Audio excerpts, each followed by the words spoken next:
Hello, everyone. Welcome to another episode of the Laurel Leader Call Sports Show. I'm your host, Jack Fairchilds, joined alongside Kevin Lindsey and Josh Guru Nichols. Guys, before we get started, difficult topic here. We wanted to open the show with a dedication to Pascagoula baseball player, 16-year-old Braylon Knowles. Knowles was killed in an ATV accident in Alabama over the weekend.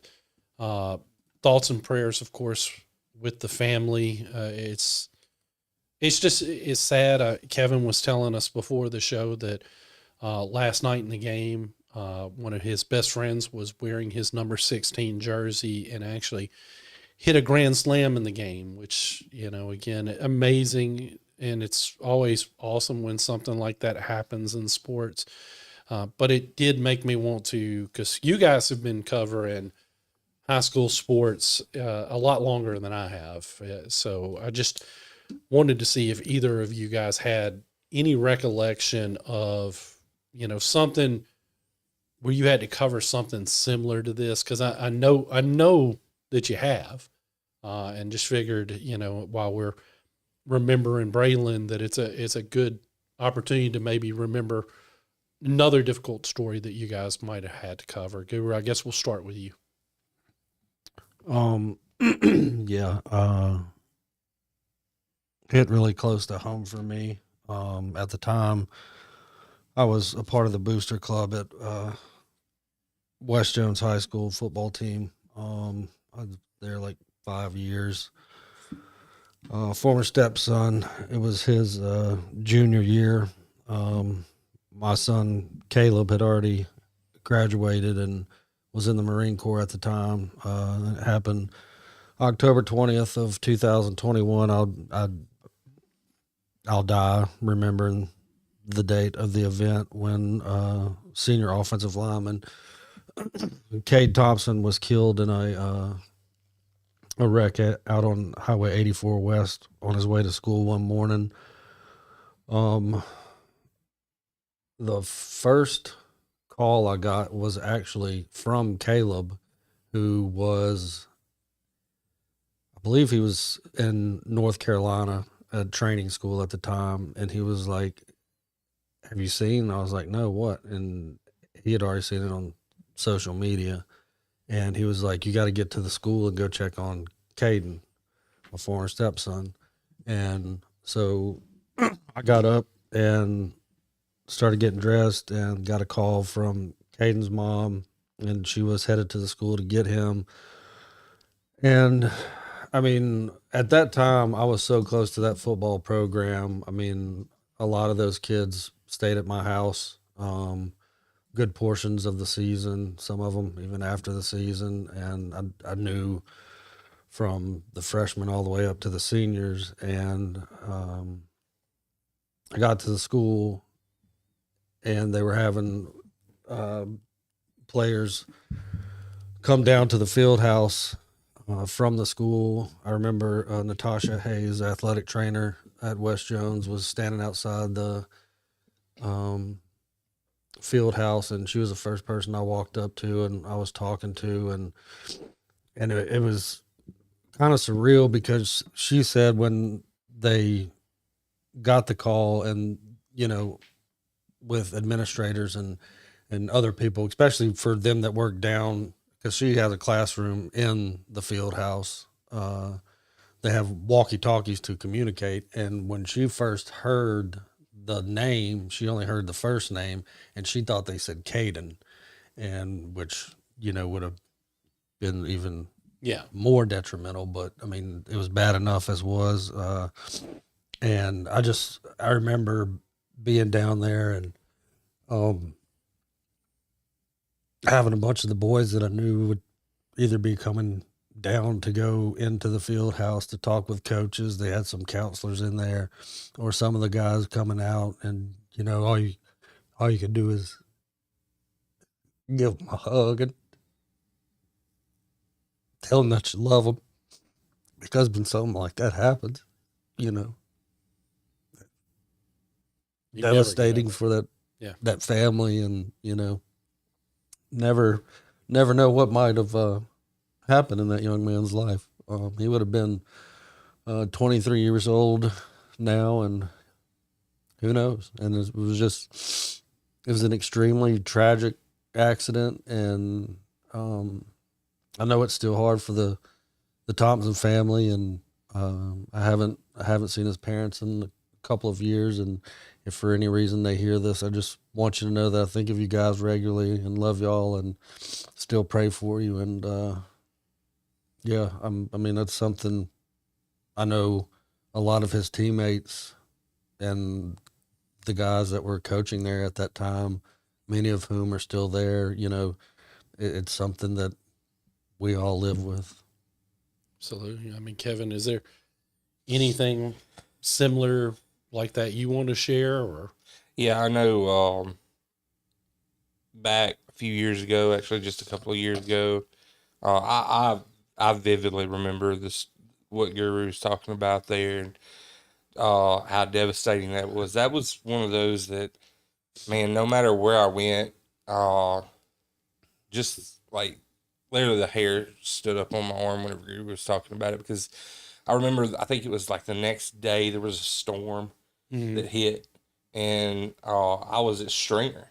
I can't remember what I was covering, but I was at Stringer, and their scoreboard sign went out, and like it was head coach Wade Weathers. He was still there at Stringer, and he like sent out a text to some people that was next to me, and he was like, "You got to come see this." And like it was his number all the way down the scoreboard line, and he's like, "I didn't touch this."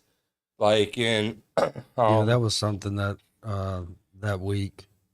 I know every Johns County school did it, and there was some multiple surrounding I counties remember that that. did it, Yeah. and yeah, that was Yeah, something that was really cool. yeah, that happened, and then at Taylorsville they had the scoreboard before. I've got a picture of it actually of the scoreboard with his number on it. I know in 20, I think it was 20, would have been 2022. Um, there was a young man passed away, and Raleigh had really been through it. It was Suntarian Perkins' senior year. Whenever they went to the state championship, Raleigh had been through it. They had a young man drown in a lake while he was fishing. Fell, and we really don't know what happened other than maybe he cramped up and couldn't get back to shore. And then another player passed away in a car accident in Silverina. And um, I remember when they went to the state championship. I think it was Isaiah Strickland, if I'm not mistaken, the young man who passed away in a car accident. His dad was there and had his jersey, and I remember him running down with tears in his eyes after they won it, holding his jersey. And I've got photos of him running down the sidelines holding his jersey. It was just a surreal moment, and just talking to Perkins after.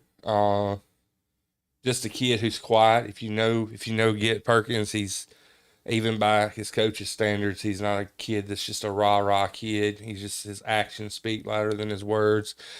And I just remember him being like, man, we just wanted to do it for him. And just the community as a whole. Yeah. They had a lot of kids who were involved in accidents and things like that, just unfortunate things. And I think about those moments. And obviously with Wes Jones, and it's just sucks. And Cade wasn't. He's not the only one. Mm-hmm. Wes Jones and Raleigh and Just from as a what I couple can of years. remember, yeah, a lot of devastating losses of players either that were at the school. They had the one football students, yeah. player he was at East Miss his freshman year. You remember that? Mm-hmm. And I can't remember his name off the top of my head, defensive lineman, but he got killed in a wreck during the football season up there. And then the Clark, Yeah. Brenna, I remember that. who, I mean, they have a mural on the side of the school in her remembrance. And unfortunately, there's been at both of those schools so many in the last 6-7 years. It's just We just had an elementary student pass away at South Jones. Right. I mean, Yep. just crazy. I do want to comment on Braylon Knowles. Sean Norvell was the kid who put on his jersey, was wearing his jersey, and then hits the grand slam. And man, if you haven't seen the video, I gotta see that. I have not. man, powerful. It's powerful. I mean, yeah, just hate anything that can happen. Well, that to was like that. like, and it's terrible and it's hard and it's difficult when we have kids. Yeah. I don't care anybody. Yeah. It's still in high school and anything younger. Those are kids. When they pass away too young for whatever reason, and when it occurs during a season with an athlete on a team that's in the middle of its season, it's just, you never know what's going to happen. Cade died on a Wednesday morning, and it was the week of the West Jones Law game at West Jones, and they came out onto the field that Friday night, carrying his jersey, and dude, I mean, that game could have gone either way, but the way they came together as a team and, on such short, you haven't even really had time for it to set in. Yeah. It hadn't even barely been over 48 hours, and yet they go out there and they fight their ass off and they win the football game, and it was just, it was just something really special to see for, and I'm sure there's kids that played on that team that from time to time think about it, and, I mean, man, for them to be able to do that, for the kid you talked about from Pascagoula going out and hitting a grand slam in his best friend's jersey, I mean, it's just surreal. I mean, those type of stories, we hear about them a lot in sports. I mean, it's incredible when we hear about them. Sports can be very healing, but despite the great grand slam, the great moment that was, despite the moment the Guru talked about, I mean, we trade those moments for more time with those kids. And, Absolutely. While we didn't know Braylon, Pascagoula, we don't cover them. It still affects us. I mean, you see the picture, it's a 16-year-old kid, and it just hits you, and you're like, sometimes you question, life in general. And it's like, why is that fair? Why would you do that family, to that community? But we just have to accept things and move forward, and it's never easy, and again, thoughts and prayers to the Knowles family, thoughts and prayers to that Pascagoula High School, to the baseball team, Administrators, coaches. everyone that knew this kid, I mean, thoughts and prayers to all of you guys. We here at the Leader Call are praying for you guys, and wishing you guys the best of luck coming up as the season progresses for you guys as well. I know that's secondary, but again, whatever you guys can have that you can grab a hold of, help you heal. I hope you get that in spades. Sadly, again, when you're doing a show like this, we have to switch gears, which is not always easy, to go from serious topic to less serious, but over the weekend, of course, we had the Masters golf tournament played. You guys, a little bit more interested than I am. I like looking at the course. I don't really care much about the action, so I'm just not a big golf fan. I mean, it is what it is. Now, I do turn on the Masters, and I do get interested in what we're seeing there. And one of the things that stuck out to me, and you guys can talk a little bit more about it, is, yes, Roy McIlroy won back-to-back Masters, which, correct me if I'm wrong, fourth time that's happened. Correct. So just the fourth time ever somebody's won a back-to-back Masters, but he didn't do it pretty. I mean, he was hitting some bad drives and getting some difficult shots. But what he did do, that was, every time he got a difficult lie, he hit an outstanding shot in that difficult circumstance.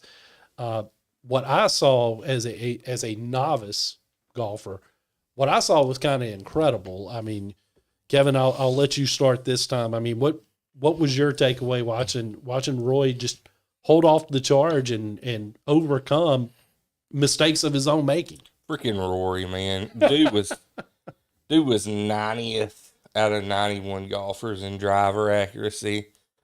Dude was almost ready to send somebody to the hospital. Sometimes it felt like just driving a ball. It looked like me out there, man.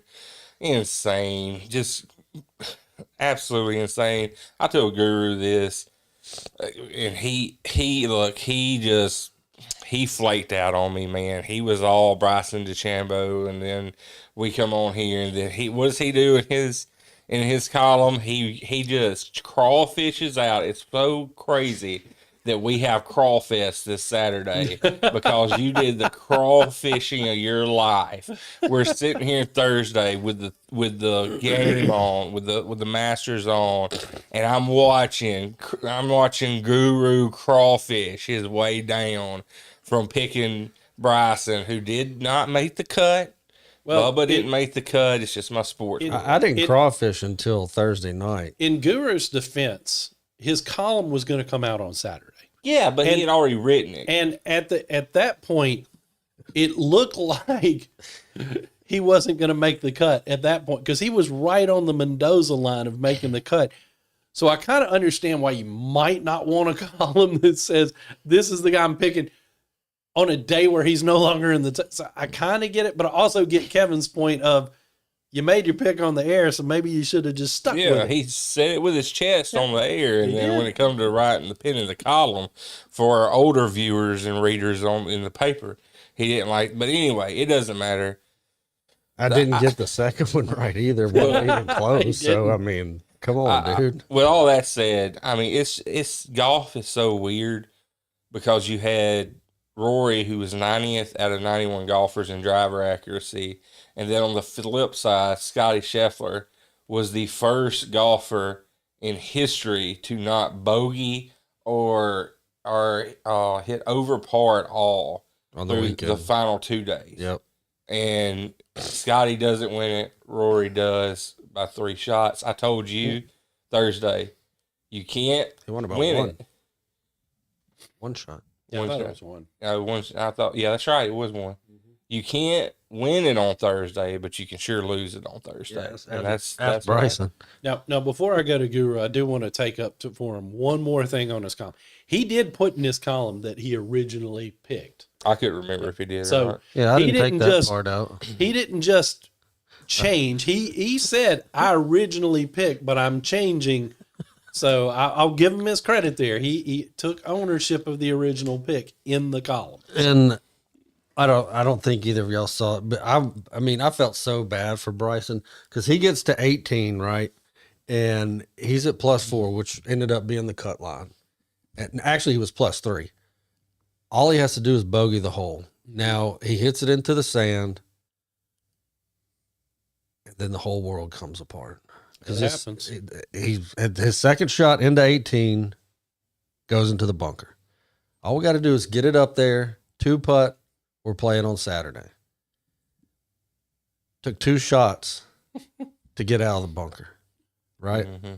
Now we still got 1 putt to stay up +4, and he 3 putts. Yeah, Ends at +6. Yep. I was watching. I was like, this, that's Jack talking about the course itself. I mean, I personally, I'm a novice golf player. I played once last year with Jim. Hopefully, I was hoping maybe we'll get another cool spell we can go before it stays hot for the next 18 months. But I would take just a visit to Augusta and just to be able to have somebody ride me around on a golf cart. I don't have to play. Mm-hmm. It doesn't have to be during the Masters, which if anybody ever wants to take me to the Masters, I'll gladly go. I mean, it can even Just be to look at the course. It can be just for the par 3 or just a practice round. I don't have to be there on Sunday. But I mean, that course is just so beautiful and it's so elegant. And I mean, I'd just like to camp out on Amen Corner because I love that hole. and Alyssa was asking me about it while we were watching on Sunday. I've actually, over the last 2 years, have turned her not into a golf fan, but she's most definitely a Masters fan. And I was explaining to her about, because something came up about Rory with winning the Masters last year, how he won the Grand Slam. So I had to explain what the Grand Slam is. And then she asked me, she was like, well, is the Masters like what the World Series or Super Bowl is? And I was like, I would have to say yes. I mean, the U.S. Open is cool because of the structure, because how you can get in. I mean, Jack could just start playing golf right now and find out that, holy crap, I can hit it like Happy Gilmore. Probably won't happen though. But let's just dream. Let's dream right now. But you could go out and you can play in some qualifiers, and he could go from sitting here talking on this show, and we could see him playing at the U.S. Open wherever it is this year, and that's cool thing. But with the Masters, had explained to her how it's invitation only. There's certain pre-qualifier, like Rory. I mean, Rory at this point can play in the Masters until he's probably 100, 90 if he wants to. But that's what I think separates it from all the other ones. The PGA Championship is probably the most fun one to watch because of how rowdy they can get. The British Open, or the Open as they changed it to, they're just stuck up over there. So I mean, the Masters is the GOAT. Going back when the Open played in that course, and I can't, is it St. Andrews? Yes. When it's played there, I'll treat it like the Masters, because that is a that is a cool course, and usually it's in a crappy time of weather over there, and there's just makes it interesting. There's a lot of times that if you can have a round of even or one over par, you're like probably in the lead and going to win. But going back to Rory, same thing. It looked like, because I wasn't against him. Tommy Fleetwood was who I picked as my redo as my champion, and he was way as my mulligan. And I mean, he was way out of it. He didn't have a chance. But I was keeping up, and I didn't even know it until Alyssa told me Thursday or Friday, because she saw it on social media. But Sam Burns, who's from LSU, he was right around in the end. He was a few strokes back, but he just kind of fell apart. Hey, we had a local kid that was in it too. Yeah, he was local. He was local. He is a somewhat local kid. He's a Mississippian. Yeah, sure. He was in it though. He was competitive for a round. Okay. So was Bryson for 9 holes. Anyway, but going back to what you said, especially Kevin with the driving accuracy, it really felt like, even though he had fallen behind Sunday on the front 9 and started gaining momentum, he got up, I think, to 13 under. But then I was just thinking that, did you get a message? It's not right. Well, you ahead. It's not related to the Masters. All right. But then, how he was able to scramble on 18 and come back and keep the win. That was amazing. But the shot I think that won the tournament for him was when he was on 16 and he was, I don't know how many feet or yards off the green he was, but he was close enough to use the putter. And the shot he hit into the hole that rolled within less than a foot to save par there. I mean, at that point, I was just like, I don't think there's anything. And then, though, when he hit that tee shot on 18 and his ball is almost on the fairway of the number 10 hole, I'm like, whoa. Yeah.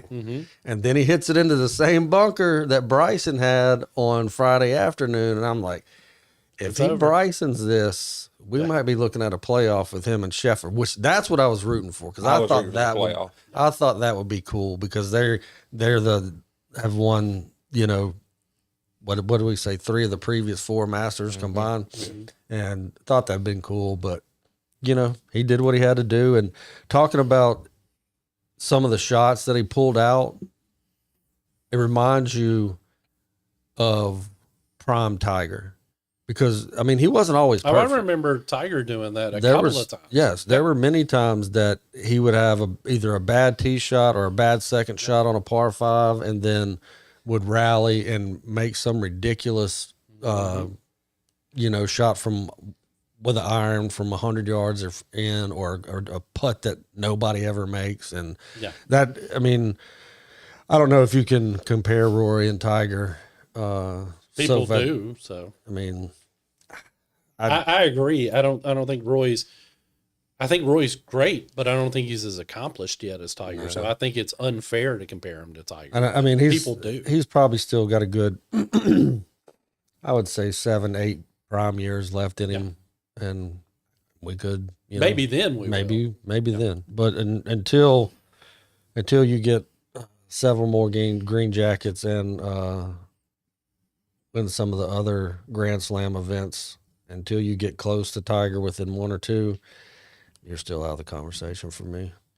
Let's switch gears off of golf and get to the NBA playoffs. Now, Guru and I aren't big fans of the NBA, but last night they started the play-in tournament, which is it took a diagram that had it broke down with errors for me to understand. It's the equivalent of how the private school football playoffs are determined. That might be simpler.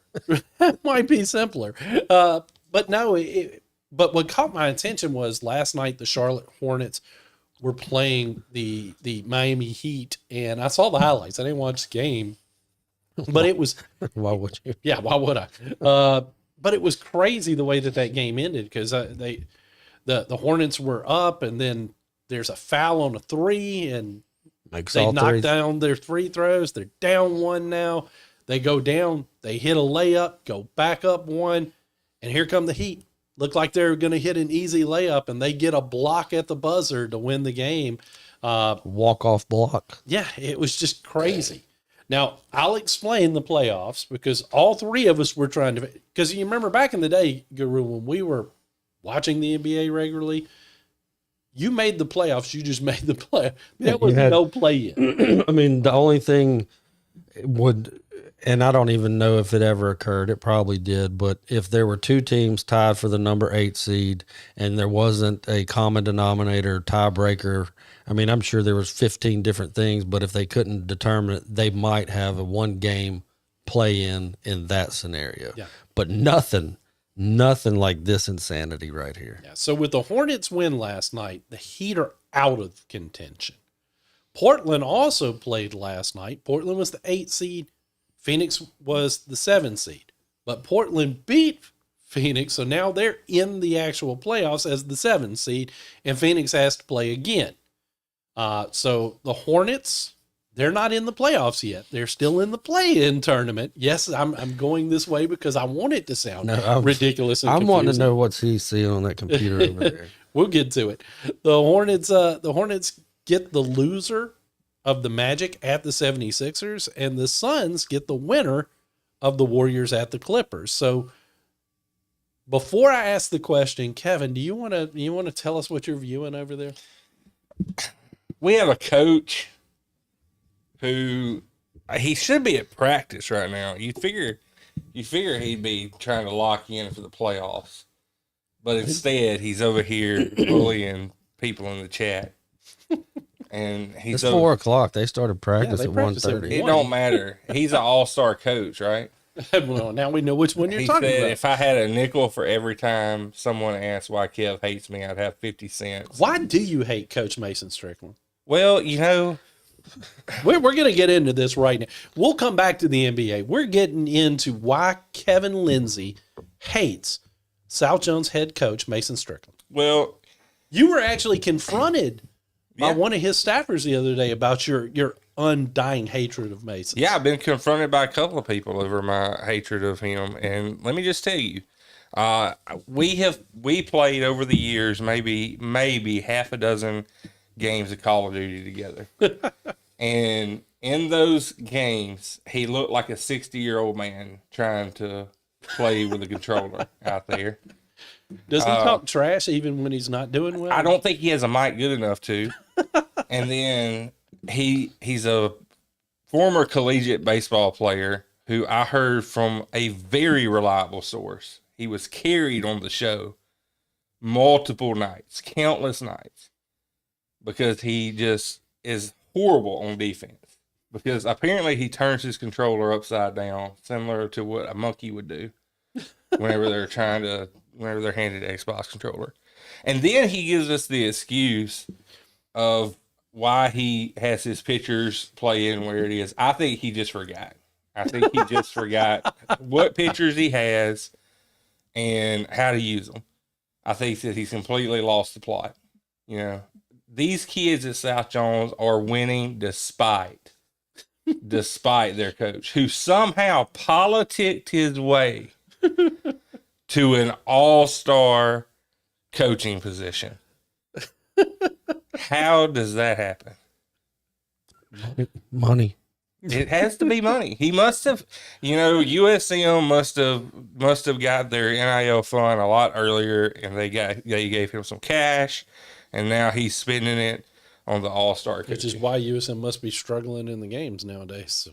It may be why they paid all their money for that Conference USA championship that he pitched really well in back in the day. Oh my goodness! Oh goodness! Are you getting any comments? He said it's not money. He said it's not money. Then what is it? But is he defending his Call of Duty or he said MLB The Show skills? He said you got me. He said you got me. Yeah, everybody got you, Strick. Everybody got you. Man plays with 60 POV on. All right, let's go back to the anyway, NBA. Back. Who gets in of who's left in the play? Do you remember the scenarios after Kevin's, explanation of his hatred of Mason? Who do you want in? That's the biggest question. Who do you want to win in this? After seeing what I saw last night, I really want to see the Hornets. I agree. Continue to play. Because I saw after getting home from delivery and then watching UC Santa Barbara knock off number 1 UCLA and breaking their 27-game win streak. Shout out Gauchos, which they'll never hear. I did see the highlights as well, and even though they have a ball on their team, which not a big fan of that family. No, few are. But I'm with you, Jack. I would like to see the Hornets get in the playoffs, the actual playoffs. Yeah. So yes, I'm with you on that one. That would sum that up. The Suns get the winner of the Warriors at the Clippers. I heard Kevin said it off air, which I don't disagree. Would like to see Steph Curry get another shot. I just don't think they're going to get by the Clippers. And then I'm gonna pick the Clippers. I don't know why, but I'm just gonna pick the Clippers. Who I want, I'm right there with you. I want the Warriors, to go in along with, but we rarely get what we want. So, sadly, I think it'll probably be the 76ers and the Suns get in. It'd be my guess of who gets in, but who I want are the Suns already in. The Suns are not in. Oh no, that's right. Portland. Yeah, Portland's in. Portland's in. The Suns. That's where it gets confusing. Jesus. Because when you look at the original bracket, it had the Suns as the 7 seed. Well, now the best they can be is the 8 seed. So. Now, let me just say this, and we'll get out of this unless Kevin has anything else he wants to say. I don't think a team that has worked all year and has gotten to the 7 seed should have to be playing to get in. I agree. I do. I'm okay if you take the 8 seed and you can do an 8, 9, 10 3-way or an 8 versus 9. But I mean, the Suns worked all year, were the 7th best team in their conference. And they could not. And they could end up not being in the playoffs, and that's stupid. I agree. I mean, it's just like the MHSA. All this is to make more money. It's get more revenue from TV. Yeah. And, and it works. It does because, we paid attention enough that we're talking about it here. But I think it should just go back to the old way, the 8 teams in the West and the East. that's who gets in, and that's the end of it. It's crap, but I will say I won't go ahead and make my picks. I think that the 76ers should get in, but now with Embiid having to have emergency surgery, I don't know. It's all going to come down to playoff Paul George. I just don't know if I trust that. On the West, I think that I want the Warriors to get in. Kind of like y'all, I don't think they will. I don't know if the Warriors have a complete enough team to do it, but I'd love to see them in because I want to see Curry in the playoffs, man. I was looking at the playoffs as a whole.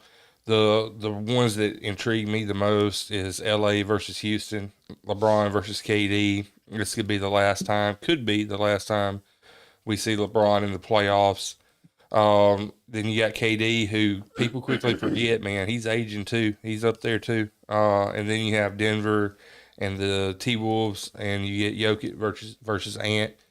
Man, that's going to be a really good series. But LA versus Houston is going to be interesting. With Doncic potentially being out or limited, you're going to ask LeBron to carry the load once again against Durant and a really good Houston team. So those two games or those two series, I'm really, really excited about. It could be, and playoff basketball, we do pay a little bit more attention. We may not watch any of the regular season. I'll pay attention to playoff basketball. But I probably won't really start paying attention until they get to the semis. Just be honest. The NBA really lost my attention. It just depends who's in it by the semis and the finals, if I will watch or not. I agree with that. Well, now let's switch gears into high school sports, which is what most of our listeners want. And I do want to go ahead and say, Coach Strickland, if you want to come into studio one day and sit down right there across from Kevin, you have an open invitation from myself and Guru. We would love to moderate a debate between you and Kevan Lindsey if you're willing. I'll let you have my seat, and I'll sit behind Jack on the couch and just throw popcorn at Kevin. Yeah, we gonna do that anyway. I'll challenge Strick to a SWA. I want to see wrestling event. I want to see you and Strick in a home run derby competition. A home run derby competition? I do. Bro, I will eat that man alive. Make this happen. Real. No, we're not talking about playing the show home run.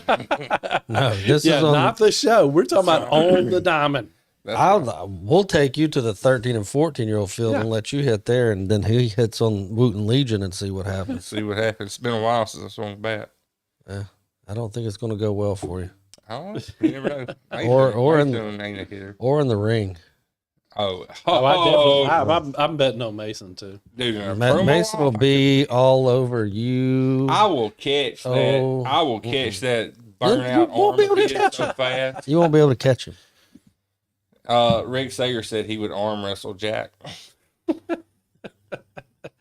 I'm not. Thank you, coaches, for tuning in. We love you guys. We do enjoy our coaches.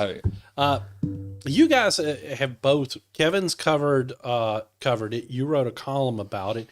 There's a new sport in the area. There is girls high school flag football. Now, right now, we currently only have one team in Laurel High School.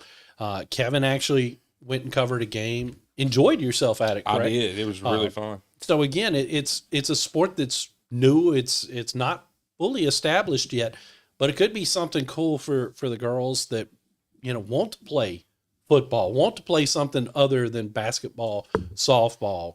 Gives them another outlet.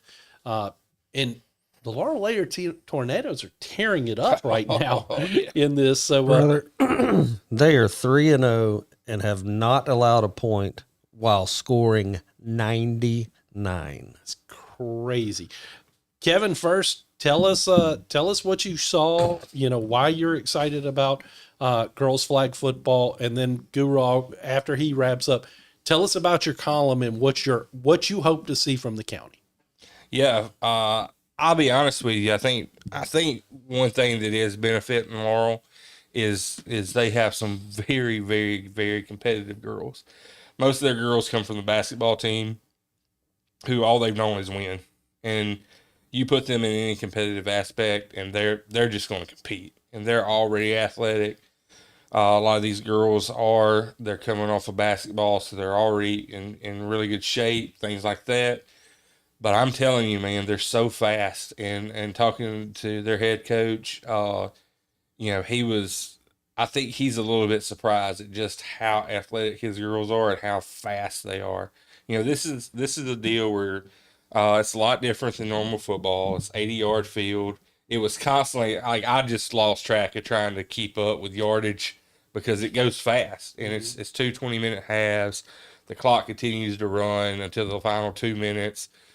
But man, those girls were just really good, and your region consists of Oak Grove, Hattiesburg, Laurel, Kemper, Newton, and Meridian. So you got you got some talented athletes in those. Yeah, and you got small schools and you got big schools that are all playing this. But you're putting your best athletes on the field, similar to me to baseball or basketball. You're just putting your best athletes on there, and maybe a Newton or whoever. I think I went and watched Newton, and they got beat 51-0, and they had like a couple of pick sixes and things like that. But I'm telling you, it was because Laurel girls were super, super competitive. And I'm of the opinion, and me and Guru talked about it. Dude, I want to see Jasper County get it because Jasper County doesn't have soccer. And I think that this would be such a good outlet for those Jasper County schools, Heidelberg, Stringer, Silva Bay, Bay Springs. I think this would be such a good outlet for them, especially if they don't have soccer. I told Callie that if the county schools were to get it, I'd want Kimber out there. Just even if she barely plays, just to get outside and get going, This is something that I could see it's never going to be as popular as football, and all of that. But this is something I could see that could be really fun. It'd be really fun. I think that you challenge the county schools to get it in Jones County. I'm here saying I want the Jasper County, Smith County schools to get it for those outlier and those smaller schools that don't have soccer. Man, give them something to do. Give them something to do if they don't want to play softball. We know there's softball teams around here that aren't really competitive. You're talking about the one that has the good football team. I'm just saying, man, invest your resources into somewhere where girls want to play. Yeah. That goes for anywhere. Yeah. That goes for any school. I'm of the opinion to invest school resources in places where your kids, where they want to be at and where they can be competitive in. Mm-hmm. And it doesn't matter, whatever it is. If Laurel took up bowling tomorrow, right, and they were really good at it. Had a bunch of kids want to do it. Right. Go pour into the kids that want to do that and where they'll want to be good at. And Kevin will be the first one to sign up Look, to cover it. I've already said, I'm not kidding. If Jasper County got flag football, I would. No, I was talking about bowling. We know you'll cover flag football. Dude, I'll do ball. I don't care. Like, if we're going to sit here and talk about, I don't want to get political, teacher pay and stuff like that, and it comes down to somebody in Jasper County says, we don't have the budget for that, dude, I will come out there, looking every coach in the eye and say, I will come out there and do my best to help coach that team if a kid wants to play. I mean, I'm dead serious. I just, with the Laurel's girl team, watching them have as much fun as they were having, watching them be competitive, man, it was just exciting to see. And for the Laurel community, get out there and support those girls. There was hardly anybody there. Coach Cooley was there with her husband. They were out there in the hot supporting and knowing what she's going through. And for her to still be out there, that's dedication. That's love for the girls. And the community should be able to do that. They're going to play in just a couple of weeks at Laurel. And I challenge the Laurel community to come out there and watch it. We'll be out there. Yeah. Next Thursday, April 23rd, Laurel will be hosting the games for their region. And that's how it works. Each school, with for some reason the exception of Oak Grove, each school hosts each week. Laurel is playing Oak Grove tomorrow up at Newton High School. So Oak Grove's 2-1. Probably going to be the stiffest chance that Laurel has had so far this season. But, yes, like Kevin said, come out, support. And I wrote about it in the paper, 2 weekends ago or so. Jones County, Dr. Jones, if it hasn't already been broached, bring this up to your athletic directors. I mean, this is something that we need countywide. I mean, there's, when you look at spring sports, most specifically baseball and softball, which are the last two sports of the calendar year for us, it is not as an open ticket for someone like your daughter to just tell you, I want to start taking lessons, and next year I want to play softball. Mm-hmm. Even whatever lessons she might take, she's not making the team. She might not make the team. She's not making the team. Well, I wasn't going to. I mean, you never know how. But baseball and softball, and I'm going to say this because it's accurate, and because anybody that knows would tell you I'm absolutely 100% correct. That's why Laurel struggles and is not really good at all in baseball or softball, because they are competing for the most part, especially in their region. They're competing against teams that these kids have been playing either softball or baseball, not only in rec leagues here in Jones County at either Ellisville or at the Sportsplex, but they've played on travel teams, and they've been doing it. We have an office manager that her son's been playing travel baseball since he was like 5 years old, and they grow. Okay, probably since he was 3 years old. He could pick up a bat, he could play. But it's those two sports. It's not very common nor likely for a kid that maybe he did play when he was 7, 8 years old, but then quit playing, and tries to come back when he's 16, 17 years old. It just typically doesn't work out. But with flag football, I mean, number one, not only for girls, but for guys too, this is going to be in the Olympics coming up. Mm-hmm. Yeah. And I mean, that's something that's, obtainable, something that you could possibly one day. I mean, each country who hosts, they don't know if when the Olympics comes up and 2032 would be the next one. Yeah. There's some sports that'll be played here in North America in 28 that won't be played in 32. And it's weird how that works.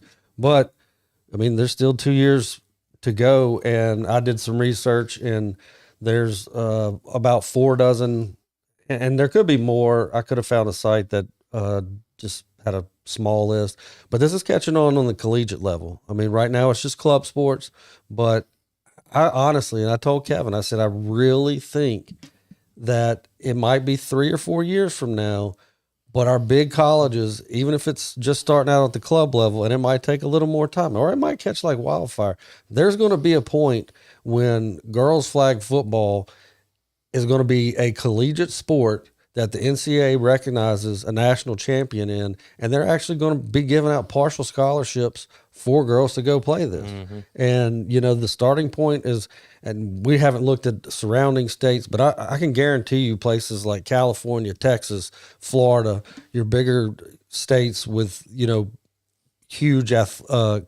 amounts of high schools in them are already doing this, and probably have been for some time. But we got 44 high schools here in Mississippi that are competing this year, which is more than double the 16 that started the inaugural season last year.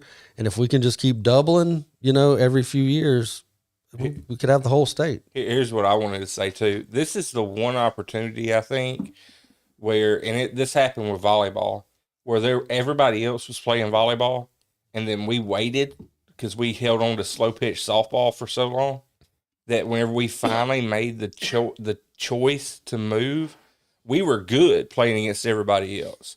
But once we hit the playoffs is where teams struggled, because everybody else had been playing around. Because it goes back to like what I was saying with baseball and softball, because your coast teams, your Metro Jackson teams, your North Mississippi teams that have been playing it since probably late 90s, maybe early 90s. Yep. I mean, they were playing travel volleyball before girls around here even knew how to hit a volleyball. Right. And I tell you, from a personal level, my stepdaughter played at South, and she was good enough. We didn't have to pay for her first 2 years of college because she got a scholarship to go play volleyball at Itawamba Community College. Yeah. And if flag football can catch on and become a scholarship sport, JUCO and every other division, you know, it's another avenue for our young ladies to have an opportunity to go to college and not have to foot the whole bill for that college education, even if it's just an associate's degree from a junior college. There's another thing that you're not considering either, because I mean, there are requirements on the collegiate level to have X number of female sports because of Title IX. The reverse of that, it took away some opportunities for men, because you've got schools like the Big Three here in Mississippi. None of them have a men's soccer team because they have to adhere to Title IX. They all have a women's team, but they don't have a men's. If they could add a flag football team, that could potentially open the door now for some of these universities that don't have a men's soccer team, don't have a men's volleyball team, don't have a men's version of this. Maybe they might be able to do it because now they're being able to add an additional women's sport. Yeah, because you can have more women's sports than you have men, but you cannot have more men's sports than women's. You can have equal, more women's, but like you said, I'm with you on the soccer, but men's volleyball sucks. I'm not necessarily. I know where you're going. But The only reason why I threw it out is because I remember, and you may remember it. I doubt he does, because this was like late 90s. Team USA. No, there was a guy at UCLA that sued the NCAA because they did away with the men's volleyball team, and he was suing for the right to be on the women's team. I remember. I just look at. You could get wrestling.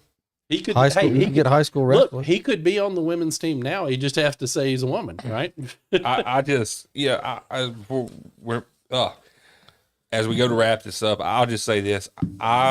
If you would have taken 10 years ago and said to Stringer Attendance Center, you're going to have multiple girls sign volleyball to go to play at the next level and have some, like Guru said, to have some scholarship money set aside for them, most people would have just, and they've had multiple girls now sign to go play volleyball. And that's a good thing. That's not a bad thing. Like you said, those avenues to be able to do it, band. I mean, we see band do it. We see softball. We see all these different places and these avenues. Why not open up that with flag football? And again, don't wait and be behind on it. We've got 44 schools lined up. I don't want Jones or Jasper or whoever county to look up and there's 150 schools and we're just sitting here dragging our feet. Go ahead and get it started and be on the gun.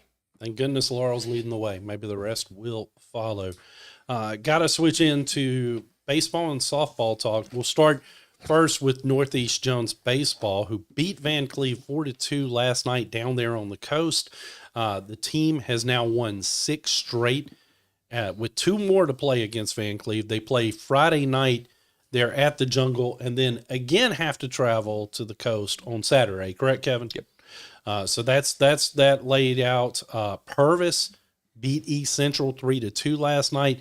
So Region 4A, Region 4, 5A is still up for grabs. So it's crazy because, I mean, you look at these standings now. Northeast Jones does have the tiebreaker in that region. Only with Purvis. Only with Purvis. They lost that. If they can win Friday, regardless of what East Central and Purvis do, they will. East Central won't be able to catch them and tie them. Good. East Central took 2 out of 3 in the regular season.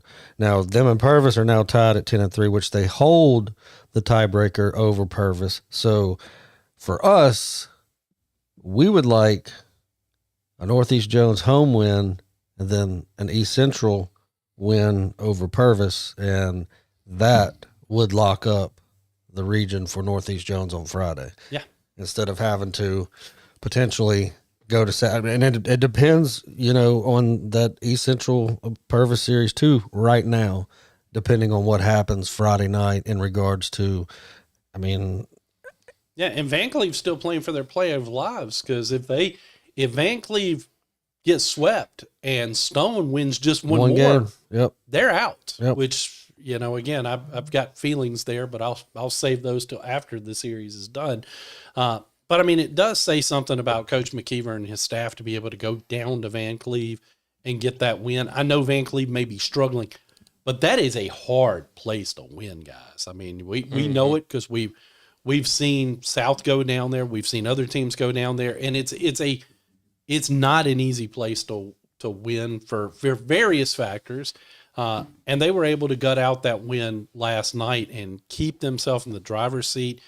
This is a team a few weeks ago that we all scored, and I still stand by our grade that we gave them of a D at where they were in the season. But they took that personally, which I think all three of us were kind of hoping that they would, and are now the one team in the county with a shot at winning their region. And it's a testament to that coaching staff and to those players for believing and not giving up and fighting, because this is a really, really tough region for sure. Now, I know, Guru, you wrote a column on both baseball and softball, because with the exception of Region 4 5A, we have a pretty clear picture on what most of the playoffs matchups look like. But we know what our teams are going to be seeded, because the outcome of Region 4 5A affects South Jones and who they're going to host next week, because unless Coach Strickland throws all seventh graders tomorrow night at He Summit could. against North Pike, South Jones is going to be the number 2 seed. You can't put anything past what Mason does. But who South Jones faces will be the number 3 team out of Region 4 5A, and it's kind of really muddy at this point.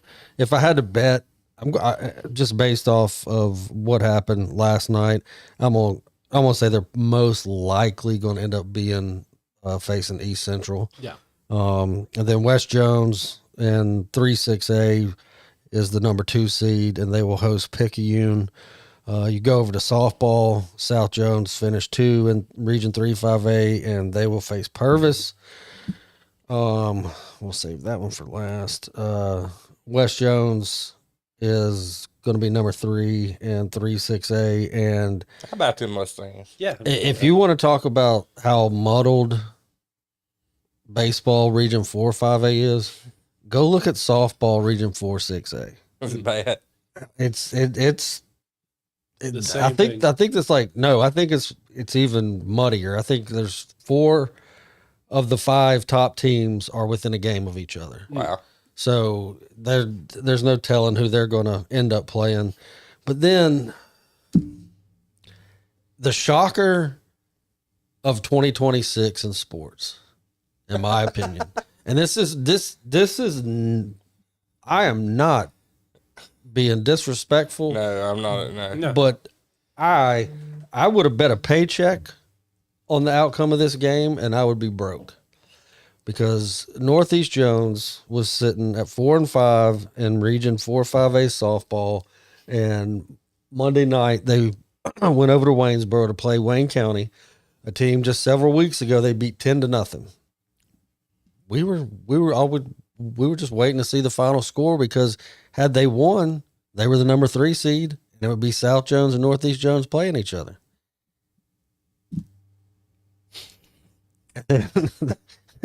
I didn't believe it when Guru texted. I didn't believe when he said it. I didn't Monday believe it morning. when I read it, because I was like, no, let me refresh this. Somebody hacked in here and posted the score backwards. It's 11-2 was the final, right? I think it was, yeah.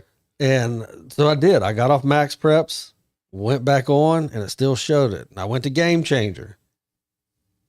Still showed it. And I was like, this cannot be right. But it was.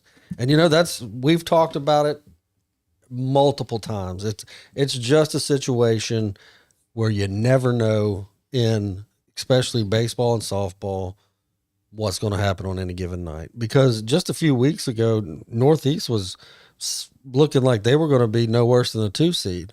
Then they get upset in their season finale of the regular season, and now here they are. They're going to be the 4 seed, and unfortunately, they are going to have to go over to Summerall. And for those you don't know, South Jones only lost 2 district games all year, and both of those were to the Lady Bobcats, who finished 10-0, who are one of the probably top 5 teams in Class 5A South softball. And Northeast Jones, unfortunately, with that loss to Wayne County, kind of dug themselves into a hole, got their backs against the wall. Oh, it's a huge hole. You got to they'll have to take 2 out of 3 on the road just to be able to get to the second round. So softball wise, it's probably, even South Jones playing Purvis, there's no lock. Tough. There's no lock there. Even though Northeast Jones did have a win over Purvis in softball, but it's going to be a roller coaster starting next week when the playoff kick off in softball and baseball. But hopefully we get more teams that are alive for round 2 than get knocked out in round 1. The beautiful thing about baseball and softball is if you get hot, things can change, and if they get hot as the playoffs start, who knows what the outcome will be.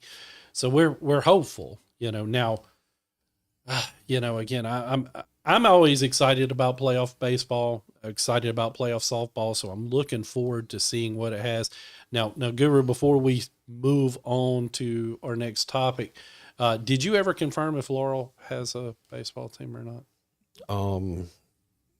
We know they have a softball team. We've seen them.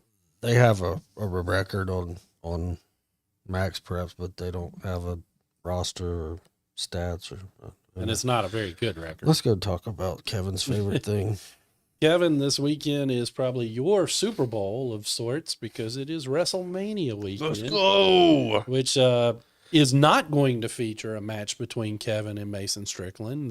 He's scared. That is He's not scared. I don't think they have any interest in booking either of you, but that's just my opinion. Guru probably agrees with me. But yeah, so this weekend is WrestleMania. So tell us the matches that you're most excited about and who you think will win those particular matches. I don't want all 1,800 matches. Do you want Kevin's analysis or do you want his alter ego K-Dog's analysis? Dear God. That's a stupid nickname. I think I'm going to regret it, but I think I want to hear from K-Dog. Let me tell you here, brothers. Yep, already regret First of all, we have Randy Orton battling Cody Rhodes. What's the name of the kid from that used to do the Mississippi State videos? Because that's who he kind of reminds me of. Do not call me. What was that? Do not call me that guy. guy. What was that guy's name? Do not. I have a buddy of mine that looks exactly like him, by the way. Anyway, it's going to be Cody Rhodes. It's going to be Randy Orton. 2 legacy wrestlers in a battle for the undisputed championship. Didn't Pat McAfee involved? Pat McAfee has inserted himself in there because we have to have it with TKO and ESPN and all of their crap. Stingray. Stingray, that's who it is. Anyway, on the other night, feel free to use that, Coach Strick. We have Roman Reigns versus CM Punk, who hated one another until this past Monday night, where they basically said they love one another. I don't understand the booking. I don't get it. This has been one of the worst WrestleMania lead-ups that I have ever seen. But will I watch it? Yes. I'm getting some boiled crawfish from Crawfest. I'm going to ease over to the Night Butcher. I might get me a little hamburger, maybe some hot dogs, throw them on the grill, and then I'm going to have a night of grilling and crawfish. Are you going to invite Coach Strickland over to watch wrestling After I've eaten the crawfish. After you're not sharing crawfish with Coach? Stingy stingray. Stingy stingray. Oh, my God. Oh goodness. No, if you do want to watch any of it, Roman and Obafemi are going to be on ESPN. Dun, dun, dun, dun. That'll I thought be you said big Roman man, was big fighting man somebody slapping. else. No, Brock Lesnar and Obafemi. Be big men slapping meat. Be great. You like men slapping meat? Big beefy men slapping each other's meat. Pow, pow, pow. Be great. He just said he enjoys men slapping each other's meat. Yeah, WWE is great. I'm at a loss now. I think you've completely blocked it out because you would have been all over making fun of Y'all that. are insane. Absolutely insane. It's the one thing where even if you aren't a wrestling fan that you could get into. Last year I went to friends' houses. We had girlfriends and wives over. We done a little thing where they picked the winners. I actually think that Callie finished first. Mason said, "Man, what?" I was,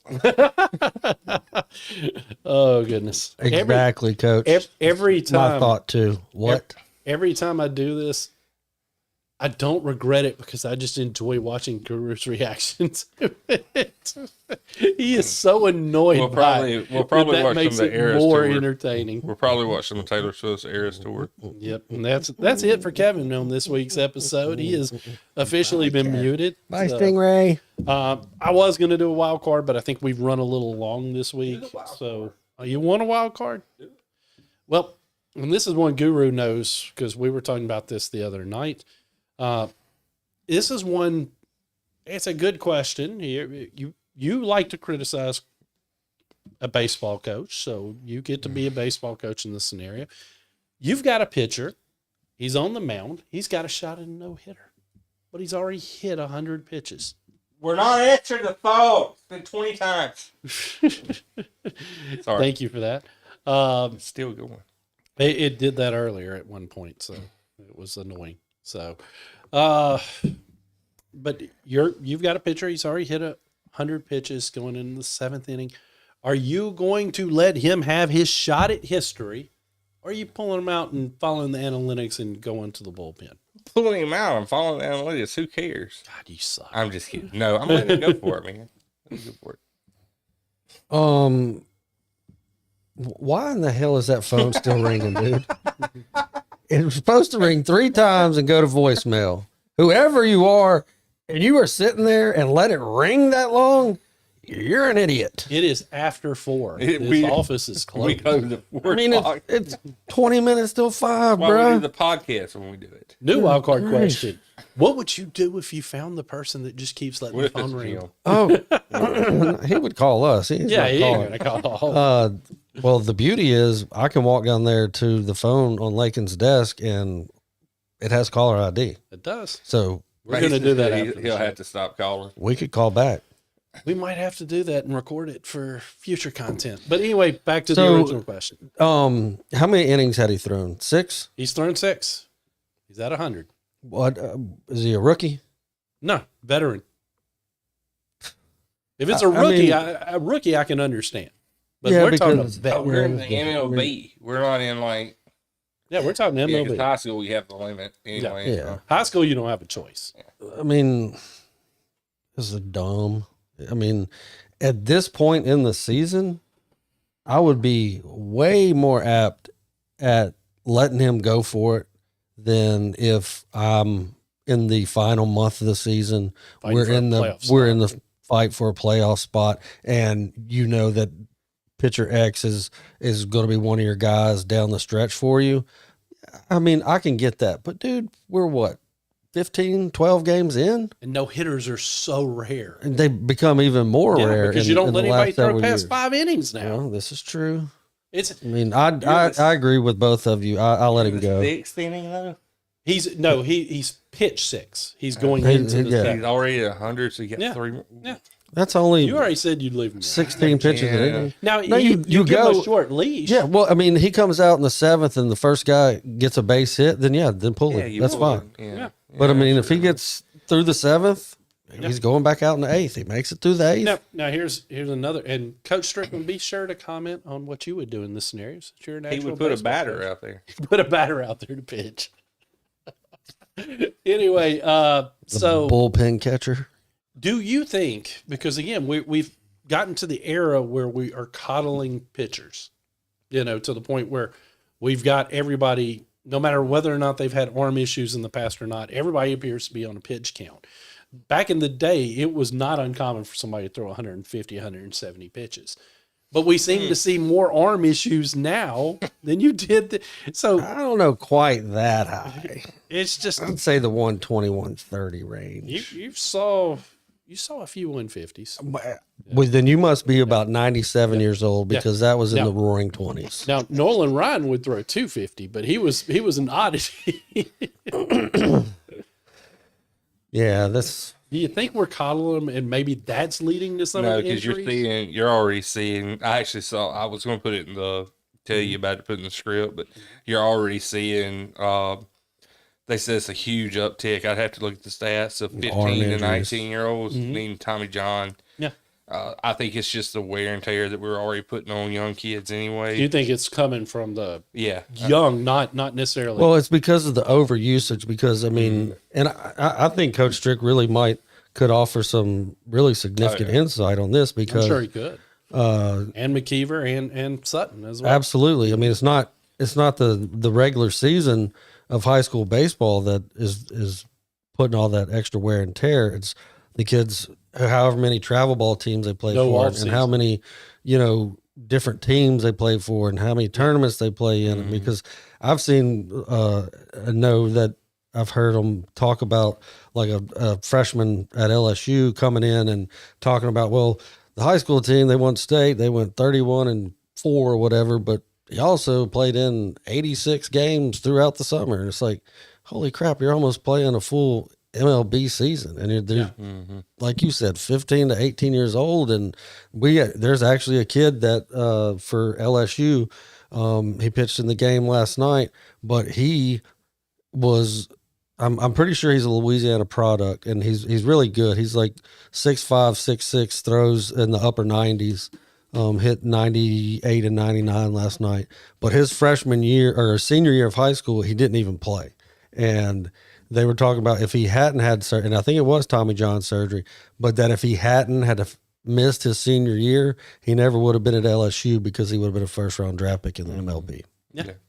I mean, it's one of those discussions that I'm sure that may be a fun time one time to have coaches come in and talk with them about some of those things, have that kind of round table. Maybe we consider doing that at some point, but I mean, we don't pretend to have all the answers. We just like talking about different topics and having fun, having discussions on what could be the cause. But I do think that there is definitely a correlation to the no off seasons that we continue to see time and time again. While Kevin is holding up another ridiculous sign, Kevin's he is not happy with that. Oh, hold on. He shouldn't have gone to the Stingray type That's promo. what we did. There we go. Don't worry. I'll have a rebuttal next week. He's like the sign is my thing. No. That's my rebuttal for Cookman, who BTW.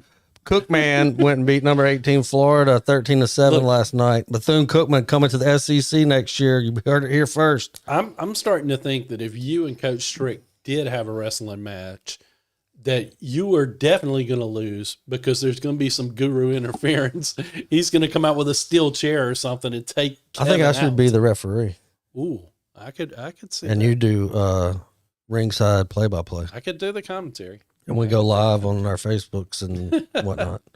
It's on you, Coach Strick. He's issued a couple of challenges. You just have to accept. I'm sure Casey Harrington could make some arrangements for an SWA promo off. Oh goodness. Well, I'm gonna wrap this one up right here. Wrap it up. I'm your Rick versus Stingray coming happy. to the reservation. Sunday. 50-yard line. Outdoor event. Apparently, Kevin is Stingray for life. That's the sign he's holding.